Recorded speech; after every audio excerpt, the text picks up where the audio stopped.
Ito na ang PTV Balita ngayon. Magkakaroon ng libreng sakay ang mga pasaherong may national ID sa MRT3 tuwing Miyerkules sa buong buwan ng Agosto. Ayon sa MRT3, bahagi ito ng paggunita sa paglagda ng Republic Act No. 11055 o ang Philippine Identification System Act. Isasagawa ang libreng sakay sa August 5, 12, 19 at 26 mula alas 7 hanggang alas 9 ng umaga at alas 5 hanggang alas 7 ng gabi.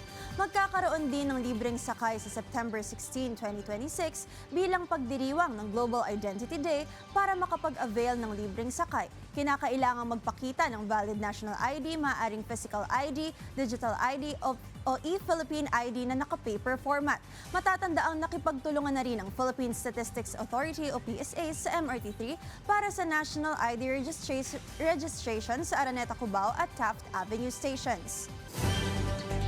Ipinakita ni na Department of Information and Communications Technology o DICT Secretary Henry Aguda at Engineer Yancy Kervin Kyle Raffer ng DICT Region 2 ang mga communications equipment na nasa loob at labas ng dispatch vehicle ng ahensya.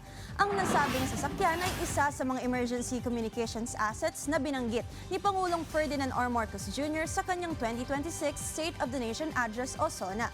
Sa ikalawang bahagi ng Government Emergency Communications System, Mobile Operations Vehicle for Emergencies o JEXMOVE Tour, ipinakita kung paano nagsisilbing mobile communications hub ang 4x4 utility vehicle na ito. Layunin nito na mabilis na makapaghatid ng emergency communications at suportahan ang koordinasyon ng mga responders sa mga lugar na naapektuhan ng mga kalamidad.